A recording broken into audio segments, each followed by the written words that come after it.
Hey guys, Dale Taylor here. So in this video, I'm going to show you the new enhanced org chart for Dynamics 365 sales. It has a whole new different look and feel, and there's also some things that we can do now that we previously couldn't do in the org chart. So let's just get to it right after this.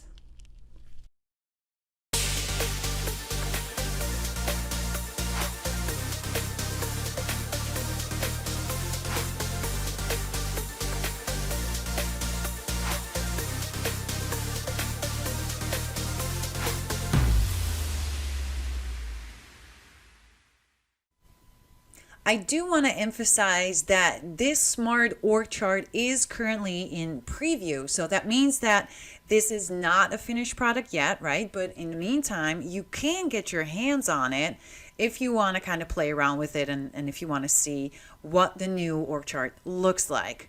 So since this is a preview feature, you're going to have to enable this first, right? And you can do that by logging into the Sales Hub and then going to app settings here in the area switcher, and then you see the org chart directly here on the left side of your window. So you can see here it's very simple to enable this. All you have to do is set the switch to yes, and then the new org chart is enabled. Now, I did actually enter some fake data. What I'm going to do here is I'm actually going to create an org chart for Dunder Mifflin in Scranton, which, as you probably all know, is a TV show. So YouTube, please do not block my video because these are all fictional characters that we have in here. All right.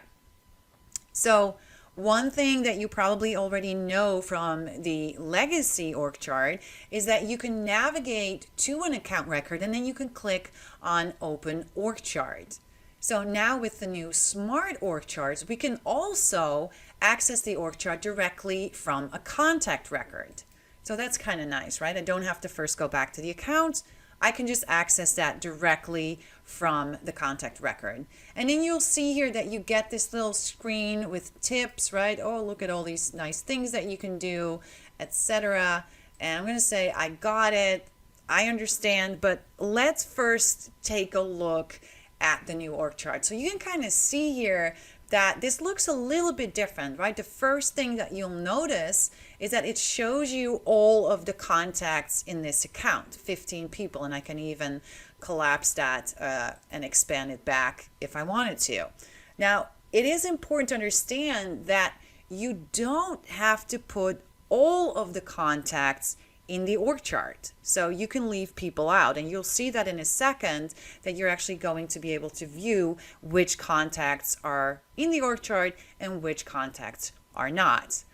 Now, the first thing that I wanted to let you know about is this add contact button, right? You can see here I have to add the head, right, of the hierarchy first. And you probably want to click here on this plus button, but here's a really strange thing. If I click on this, and if I'm looking here for David Wallace, it's actually not finding that contact record. So that's a little bit weird. I'm not filtering out any contacts, but I just wanted to show you that so that you know that you can just go in here, grab that contact. You can even search for him as well. If you have a lot of contacts, you just want to search by name or maybe even, right, by title. You can do that as well. Let me just type this in again, Chief Financial Officer.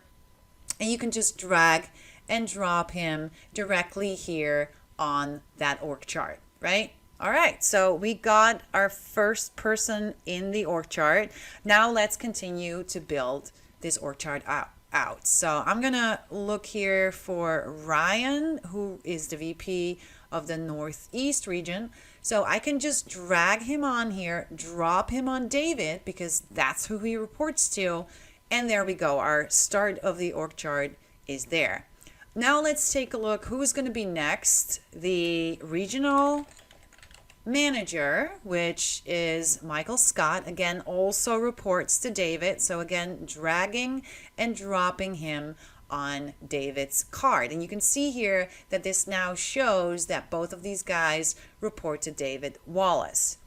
Then we have Jim, who reports to Michael, and of course Dwight, who also reports to Michael as well. So now you can kind of see this org chart building out. And also on the left side, you can kind of see here, right? These are the contacts that have been added to the chart, and Andy is not added to the chart. He does belong to this account, but he has not been added to the chart yet. So let's go ahead and do that as well. And Andy actually reported to Jim, so I'm going to drop him here on Jim. And again, right, we're now building out that org chart. So let's take a look and see who else we have over here. We have Angela Martin, who reports to Michael Scott here. So we can see her now below Mike. And then we have some people that report to Michael, or sorry, that report to Angela, like Kevin, and then also Oscar, both report to Angela. So you can kind of see how easy this is to build this out, right? We have Phyllis, and then we have Stanley, who is actually reporting to Andy. So this is really nice building this out. And then we have Creed, who is actually also reporting to Mike. So let me put him on there. Pam is also reporting to Mike here as the receptionist. So you can see this is starting to look really, really nicely, right? You can also, by the way, collapse this so that you have a little bit more screen real estate here on that org chart as well. And then I have two more people. I have Kelly Kapoor. Let's just say that we don't want her on the org chart. We can just leave her here. But another feature which I wanted to show you was the ability to show that somebody is an assistant, an executive assistant, or right, any of those. So let's just say that Hunter was David's assistant for a short time. And here you can see that if I actually click here on this button, I have a couple of things that I can do. I can actually set Hunter as an assistant. I can open his contact card, but I can also set him as a primary contact. I'm going to set him as the assistant, and look at that. That is now showing him, right, in this little side, I almost want to say this side area here, showing that he's the assistant to David Wallace.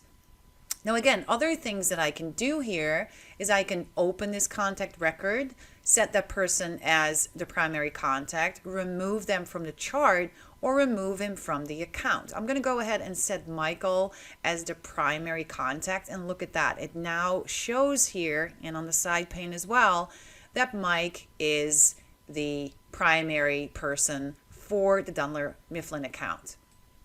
The other thing, if you actually are taking advantage of relationship analytics, you're going to see a colored circle around these images here, right? And that's really going to show you what that relationship strength is with that person. Now, I just uploaded all of this data here in my database, so you can see that there are no circles here, but that's what you'll see.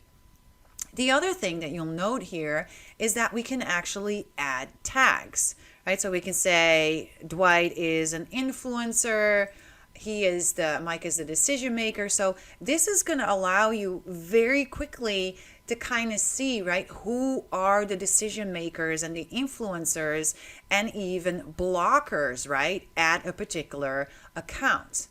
And then the other thing we can do is we can add notes. So you just have to click on this little note icon that you see over here that opens this contact card partially, right? So you can see here that I can now see the job title of Dwight. If I have Sales Navigator installed, I can utilize that and access that from here as well.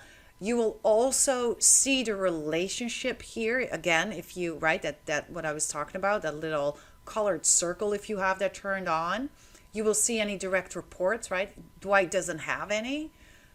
So let's actually grab Angela over here. I need to first click on edit chart, and then again I'm going to click on notes, so I can see here, right, all of her direct reports, Kevin and Oscar. And then I can even create a note here. This is a note. Hello, hello, hello. I'm just going to go ahead and save that. Just like with any notes, I can also add an attachment. But it's kind of nice that I don't have to navigate away, right, from Angela's record. I can just directly from within here view those notes directly inside of this org chart. I don't have to, again, go anywhere. Now, one more thing that I wanted to mention is what I just talked about, these tags, because you're probably going to say, okay, well, we have decision maker, influencer, blocker, and unknown, but can I configure those? Can I add my own tags? Maybe I don't like these tags, right? So maybe I want to change that. Well, the answer to that is yes. We can definitely change those values, and I'm going to show you how. So when you navigate to the contact table, and then we're going to navigate here to columns, you're going to be looking for a choice field, which is called MSDYN _ decision influence tag. And you can see that I have that field, the field name, put in here in my search, and I'm just going to give it a second, and I'm going to show you. Here we go, right? That's that field that stores all of those different tags. So they're called, the display name is decision influence labels. And just like any choice field, I can just go in here, right? You can see here all of the colors. I can change the names, the labels, right, of those choices. And then I can even add new choices to that myself as well. Now, again, don't forget, right? Save it, publish it, and then you're going to be able to see those choices, the new tags, I should say, directly inside of that org chart. I hope you enjoyed this video, and if you did, don't forget to hit that like button. Also, don't forget to subscribe so you'll never miss another video again. Thanks for watching, and until next time.